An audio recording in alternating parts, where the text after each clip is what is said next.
दोस्तों, पिछली एपिसोड में आपने देखा था कि जाल जालिमा की तलाश में उस खुफिया जंगल के अंदर चला जाता है जिसके अंदर विकराल और कैप्टन भी गए होते हैं। दरअसल जाल जालिमा की तलाश में होता है और विकराल और कैप्टन जाल की तलाश में। ये एपिसोड उसी से आगे है। अब यहाँ पर जाल जालिमा के ठिकाने पर पहुँच जाता है और यहाँ पर जाल आकर कहता है, जालिमा तुम्हारा जाल आ गया। दरअसल जालिमा यहाँ पर पिछले 600 सालों से इसी ताबूत में होती है और जाल यहाँ आकर इस ताबूत के ढक्कन को हटाता है और देखता है यहाँ पर जालिमा की सिर्फ और सिर्फ हड्डियाँ ही बची होती हैं। और इतने में ही जाल कहता है, उठो जालिमा तुम्हारा जाल आ गया है। फिर इतने में ही जाल की नज़र ताबूत के अंदर सोने के कड़े पर जाती है जिस पर एक मंत्र लिखा होता है, जिसे फिर जाल देखकर सोचता है कि यकीनन तुम इस मंत्र पढ़ने के बाद जागोगी, जैसे कि मैं मंत्र पढ़ने के बाद उठा था मैं। फिर जाल बोलता है, तुम्हारा जाल ये मंत्र पढ़ेगा, मैं पढ़ूंगा। जैसे ही जाल उस कड़े के अंदर लिखा हुआ मंत्र पढ़ने लगता है कि इतने में ही विकराल साहब उस कड़े को अपनी तरफ खींच लेते हैं और विकराल साहब के वो हाथों में आ जाता है। और ये देखकर जाल हैरान हो जाता है और कहता है, विकराल। फिर इतने में ही विकराल साहब बोलते हैं, सॉरी जाल, आगे पढ़ना मना है वरना स्लीपिंग ब्यूटी जाग जाएगी। फिर जाल बोलता है, तुझे तो मैंने पत्थर का बना दिया था, लेकिन अब लगता है तुझे पत्थर का बनाने के बाद तेरे मुजस्मे के टुकड़े टुकड़े भी करने होंगे। फिर इतने में जाल विकराल साहब पर हमला करता है। इतने में विकराल साहब उस हमले से बच जाते हैं। फिर इसके बाद विकराल साहब और जाल की आपस में लड़ाई शुरू हो जाती है। फिर जाल लड़ाई में कहता है, इस बार तेरे टुकड़े टुकड़े करना ही पड़ेंगे। फिर विकराल साहब बोलते हैं, लगता है तेरा दिल पत्थर का है। फिर विकराल साहब वही पिस्तौल निकालते हैं जो गुरु सत्याचार्य ने विकराल साहब को दिया होता है। उसी से ही विकराल साहब जाल को मारते हैं और मारने के बाद विकराल साहब बोलते हैं, जाल गुड बाय, तेरा ख़त्म, यानी तेरा ड्रामा यहीं ख़त्म हुआ। फिर इसके बाद विकराल साहब कहते हैं गबरू को, ये तो गया। फिर इसके बाद विकराल साहब जालिमा का ताबूत बंद करके और अपने साथ कैप्टन को लेकर अपने उसी खुफिया ऑफिस में आते हैं और देखते हैं यहाँ पर सारा निज़ाम रद्द-बदल हुआ होता है, यानी विकराल साहब के तमाम भूत आज़ाद हो चुके होते हैं सिर्फ और सिर्फ मायाकाल की मदद से। फिर विकराल साहब बोलते हैं, ये क्या हो गया, मेरे बरसों की मेहनत, मेरे सारे प्रेत सब के सब छूट गए, आज़ाद हो गए। फिर इतने में कैप्टन बोलता है, ये सब किया दरा मुझे मायाकाल का ही लगता है। इतने में विकराल साहब निराश होकर बैठ जाते हैं और फिर विकराल साहब बोलते हैं, इतनी ताकत तो मैंने आज तक किसी प्रेत में नहीं देखी, ये मायाकाल, इसे तो मैं ज़िंदा नहीं छोड़ूंगा, इसे तो मैं जान से मारूंगा। फिर इसके बाद विकराल साहब वो मंत्र पढ़कर गुरु जी को बुलाते हैं, यानी गुरु सत्याचार्य को, लेकिन वो नहीं आते। इतने में कैप्टन बोलता है, देखा गुरु जी भी नहीं आए। फिर कैप्टन बोलता है, कहीं मायाकाल ने गुरु जी को किडनैप तो नहीं कर लिया। फिर विकराल साहब बोलते हैं, मेरी मुश्किलात तो और बढ़ती जा रही हैं। फिर यहाँ पर इसके बाद मायाकाल की जानिब दिखाया जाता है जो कि हंस रहा होता है और कहता है, वापस आकर कितना अच्छा लग रहा है, मुझे बहुत सुकून मिल रहा है विकराल का सब कुछ उजाड़ कर। फिर उसके बाद वो अपने चेले बाजूका को बुलाता है और वो कहता है, जी मालिक। बुलाने के बाद मायाकाल कहता है, बाजूका तुम्हें नहीं लगता ये जगह कुछ खाली खाली है, यहाँ सिर्फ तुम हो, मैं हूँ और ये प्यारी सी बिल्ली है। इतने में ही मायाकाल का चेला बाजूका कहता है, क्यों ना आपके भक्तों को बुला ले मालिक। फिर इतने में ही मायाकाल बोलता है, अच्छा आइडिया है, क्यों नहीं। फिर बाजूका को शाबाशी देने के बाद मायाकाल बोलता है कि क्यों नहीं, दुनिया को भी पता चलना चाहिए कि मायाकाल का जन्म हुआ है। फिर इसके बाद मायाकाल अपने मुंह से कीड़े निकालता है और बारी बारी मायाकाल के वक्त आना शुरू हो जाते हैं और मायाकाल को सलाम पेश करके नारे बुलंद कर रहे होते हैं। फिर इसके बाद विकराल साहब और गबरू की जानिब दिखाया जाता है जो कि गुरुजी के अड्डे पर जा रहे होते हैं और गुरुजी को देखने के लिए कि आखिर वो हमारे बुलाने पर क्यों नहीं आई। इतने में ही गबरू बोलता है, विकराल, हमें गुरुजी ने आखिर क्यों बुलाया। फिर विकराल साहब बोलते हैं, उनकी हर बात में कोई ना कोई वजह होती है, यकीनन इस बार भी कोई अहम मकसद होगा। फिर इसके बाद विकराल और गबरू गुरुजी के पास पहुंच जाते हैं। गुरुजी बहुत कमज़ोर हो चुके होते हैं और गिरने वाले होते हैं कि विकराल साहब उनको थाम लेते हैं और फिर विकराल साहब उनको बैठाते हैं और कहते हैं, आप यहाँ कैसे गुरुजी। फिर गुरुजी बोलते हैं, मायाकाल को मेरे अड्डे का पता चल गया था, इसलिए उसकी पहुंच से दूर मेरे शिष्य मुझे यहाँ तक ले आए। फिर विकराल साहब बोलते हैं, मैं उस मायाकाल को मार डालूंगा, फिर आप यकीनन ठीक हो जाएंगे। फिर उसके बाद गुरुजी बोलते हैं कि अब उसे कोई नहीं मार सकता, उसने जाल की शक्ति के साथ साथ तुम्हारे प्रेतों की भी शक्ति अपने अंदर समा ली है। अब उसकी ताकत 100 गुना बढ़ चुकी है और मेरी शक्ति अब मैं किसी भी वक्त। फिर इसके बाद गुरुजी खांसते हैं। इतने में विकराल साहब बोलते हैं, नहीं गुरुजी, बस आप मुझे मायाकाल के अड्डे का बता दें, मैं उसे वहीं जाके पूछ लूँगा, मैं सब कुछ पहले जैसा कर दूँगा। फिर इसके बाद गुरुजी बोलते हैं, मैं तुम्हें पता तो दे दूँगा, लेकिन वहाँ जाकर तुम कुछ नहीं कर पाओगे क्योंकि मायाकाल की ताकत बहुत ज़्यादा है तुम्हारे सामने। उसका मुकाबला करने के लिए गुरुजी बोलते हैं तुम्हें विकराल अपनी ताकतों को उसके मद्दे मुकाबिल लाना होगा और उसके लिए तुम्हें कठिन परीक्षा देनी होगी विकराल। फिर इतने में ही कैप्टन दौड़ता हुआ आता है और कहता है विकराल और गुरुजी इस शहर में अजीब अजीब सी बातें हो रही हैं।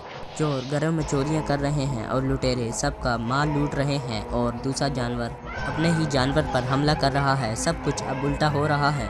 फिर इसके बाद विकराल साहब खड़े होते हैं और कहते हैं मुझे गुरुजी उसे जल्द अज जल्द रोकना होगा।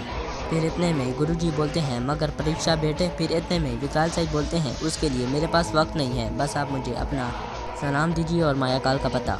फिर इसके बाद विकराल साहब अपना साजो सामान ले लेते हैं और कहते हैं अच्छा तो अचंबा की पहाड़ी पर जाना है। इतने में पीछे से कैप्टन आवाज़ लगाता है विकराल क्या दोस्त अकेले अकेले हाँ। फिर इतने में कैप्टन को भी विकराल साहब बोलते हैं चल गबरू तू भी आ जा और कैप्टन आप भी। फिर इसके बाद दिखाया जाता है विकराल साहब गबरू और कैप्टन अचंबा के जंगल के पास पहुंच जाते हैं और कैप्टन कहता है ओ ये है अचंबा का जंगल। फिर इतने में गबरू बोलता है मुझे तो यहाँ बहुत डर लग रहा है। फिर इसके बाद विकराल साहब बोलते हैं अच्छा तो एक काम क्यों नहीं करता वापस चला जा।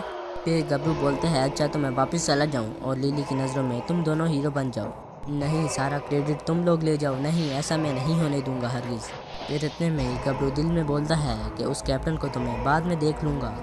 फिर जैसे ही गबरू अकेला आगे जाने लगता है कि जैसे ही आगे सांप नजर आता है गबरू वापस विकराल साहब की ओर दौड़ते हुए कहता है विकराल सांप मुझे बचाओ।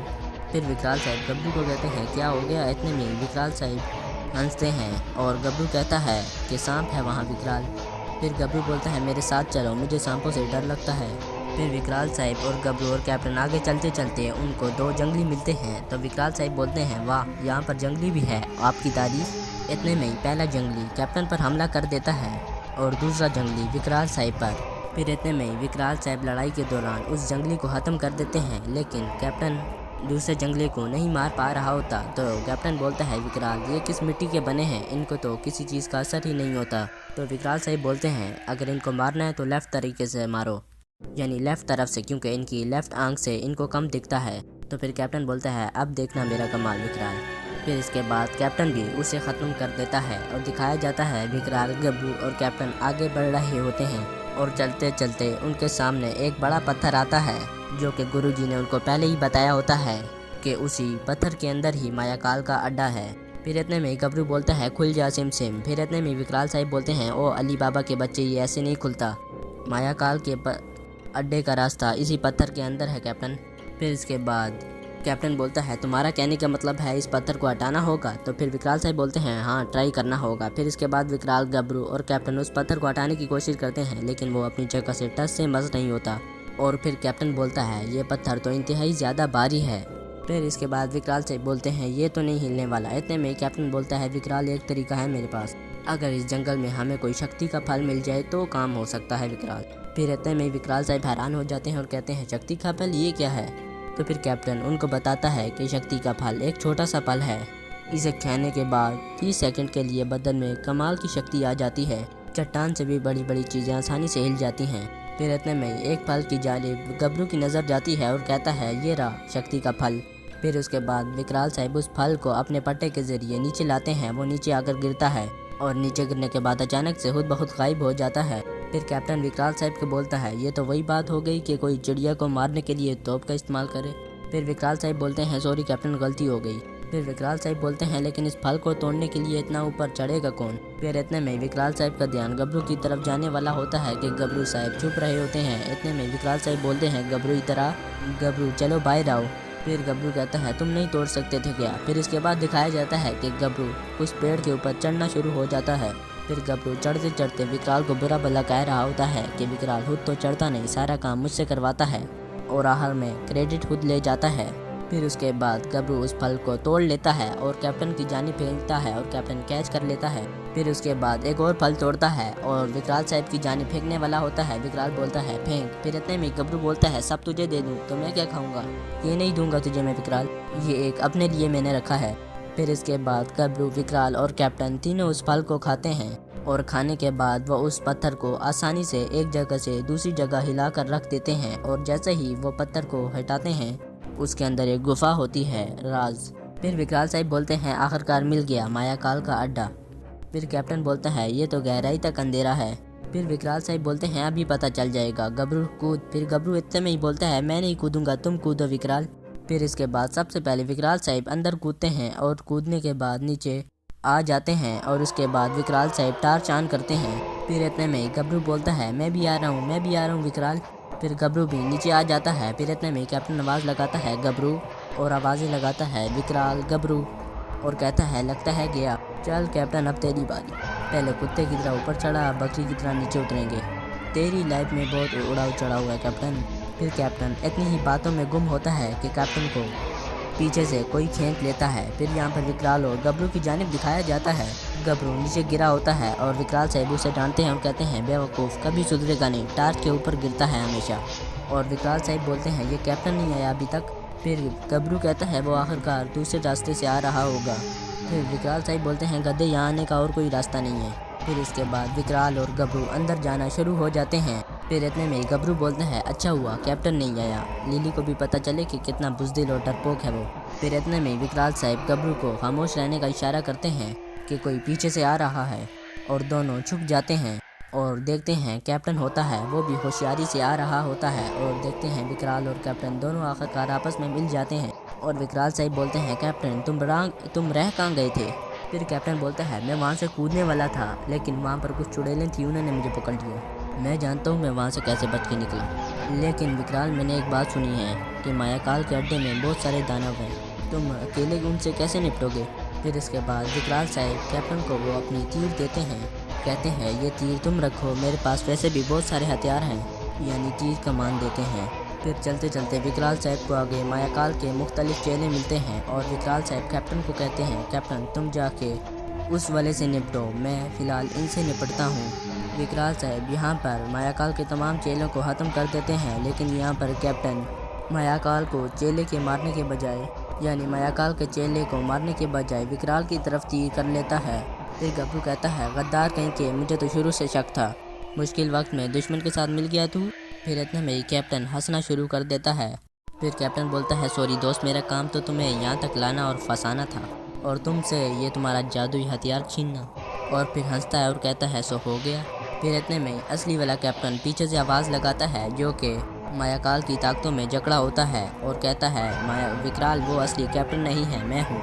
फिर इतने में ही नकली वाला कैप्टन असली वाले कैप्टन की जानिब आता है और कहता है कौन असली है और कौन नकली, और इसके बाद कहता है सब माया है। और ये कहने के बाद विकराल साहब के हथियार को अपने जादुई दुनिया के अंदर रख देता है, जिसके अंदर वो गायब हो जाता है विकराल का हथियार। फिर इतने में यहाँ पर मायाकाल भी आ जाता है और हंसता है, और आने के बाद कहता है मैं हूँ उस तमाम प्रेतों का बाप, मेरा नाम है मायाकाल। उसके बाद वो हंसना शुरू कर देता है। इतने में विकराल साहब उस पर हमला करने वाले होते हैं कि वो मायाकाल का चेला गब्बू को पकड़ लेता है और कहता है आगे मत बढ़ना विकराल। फिर मायाकाल बोलता है अपने दुश्मन को उसकी अपनी मंजिल तक पहुंचाकर उसे हराने का मज़ा ही अलग है। फिर विकराल साहब बोलते हैं मायाकाल गब्बू को छोड़ दो। फिर इतने में मायाकाल बोलता है छोड़ दूँ तेरे दोस्तों का तेजाब नहीं छोड़ दूँ। फिर इतने में विकराल चिल्लाते हैं और कहते हैं मायाकाल नहीं, हरगिज़ ऐसा मत करना। फिर मायाकाल बोलता है चलो ठीक है, एक गेम खेलते हैं, मैं तुम्हारे तीनों दोस्तों को आज़ाद कर दूंगा, लेकिन मेरी एक शर्त है, तुम मुझे अपने हर एक दोस्त के बदले अपना एक जादुई हथियार दोगे। इतने में कैप्टन बोलता है नहीं विकराल ऐसा मत करना, और गब्बू बोलता है नहीं, अगर तुमने ऐसा कर दिया तो तुम कमज़ोर हो जाओगे विकराल। फिर इतने में विकराल साहब सोचों में गुम होते हैं कि मायाकाल बोलता है विकराल मेरे पास फजूल वक्त नहीं है। फिर विकराल साहब बोलते हैं मेरे दोस्तों को छोड़ दो, तुम जैसा बोलोगे मैं वैसा ही करूँगा। फिर मायाकाल बोलता है सबसे पहले अपनी जादुई अंगूठी निकालो। फिर इसके बाद विकराल साहब जादुई अपनी अंगूठी निकाल कर मायाकाल को देते हैं, और वो अंगूठी लेने के बाद तेजाब में फेंक देता है। फिर बोलता है मायाकाल इस अंगूठी के बदले में मैं तुम्हें गबरू देता हूँ, जा गबरू ऐश कर। फिर मायाकाल बोलता है कि देखा विकराल मैं अपने वादे का कितना पक्का हूँ। फिर उसके बाद मायाकाल बोलता है चलो विकराल अपना अगला हथियार दो। फिर उसके बाद विकराल साहब अपना अगला हथियार उसकी जानिब फेंकते हैं, और वो भी मायाकाल तेजाब के अंदर डाल देता है। जैसे ही विकराल साहब का हथियार वो तेजाब में डालता है कि कैप्टन आज़ाद हो जाता है और विकराल साहब से मिल जाता है और बोलता है विकराल ये तुमने क्यों किया। फिर उसके बाद विकराल साहब बोलते हैं अब मैं बिल्कुल निहत्था हूँ मायाकाल, अब क्या करोगे, मुझे मारोगे। फिर मायाकाल बोलता है तुझे कमज़ोर करके मैं तुझे रोज़ मरता हुआ देखना चाहता हूँ विकराल, एक झटके में तुझे मार कर क्या मज़ा। आखिर हम दोनों की दुश्मनी तो बरसों पुरानी है। फिर विकराल साहब बोलते हैं क्या? फिर वो मायाकाल बोलता है हाँ विकराल, तुम्हारे मम्मी पापा का कातिल जिसे तुम कई अरसे से ढूंढ रहे थे, वो मैं मायाकाल हूँ विकराल। फिर ये सुनने के बाद विकराल साहब गुस्से में आ जाते हैं और मायाकाल पर हमला करने वाले होते हैं, लेकिन मायाकाल विकराल पर अपनी ताकतों की मदद से हमला कर देता है। क्योंकि विकराल साहब निहत्थे होते हैं, इसलिए मायाकाल उनको आसानी से मार पा रहा होता है। फिर उसके बाद गबरू और कैप्टन भी आते हैं और गबरू कहता है मायाकाल विकराल को छोड़ दो। फिर मायाकाल बोलता है मरो विकराल मरो। फिर इतने में विकराल साहब बोलते हैं तूने मेरे सारे हथियार ले लिए मायाकाल, लेकिन विकराल भी इतना बुद्धू नहीं, मेरे पास भी एक हथियार है जो मैंने तुझे नहीं बताया। फिर विकराल साहब उस पर गन से हमला करने लगते हैं। जैसे ही गन चलाते हैं विकराल साहब, वो मायाकाल अपने चेले को आगे कर देता है तो वो गन की गोली जाकर उसके चेले को लगती है और वो चेला फिन्नार हो जाता है। फिर उसके बाद विकराल साहब मायाकाल को दोबारा अपनी गन से मारने लगते हैं, लेकिन मायाकाल विकराल साहब से वो गन छुड़ा लेता है और कहता है मायाकाल को मारना इतना आसान नहीं विकराल, मैं तो तुझे बहुत आसानी से मार सकता हूँ, लेकिन मैं तुझे तड़प तड़प कर मरता हुआ देखना चाहता हूँ विकराल। फिर उसके बाद यहाँ से मायाकाल गायब हो जाता है और विकराल और गबराल और कैप्टन देखते ही रह जाते हैं और यहाँ पर इस एपिसोड का अख्ताम हो जाता है। तो दोस्तों जिसको ये एपिसोड पसंद आई वो लाइक लाजमी करे और सब्सक्राइब के साथ साथ बेल आइकन भी दबाए। आपका बहुत बहुत शुक्रिया।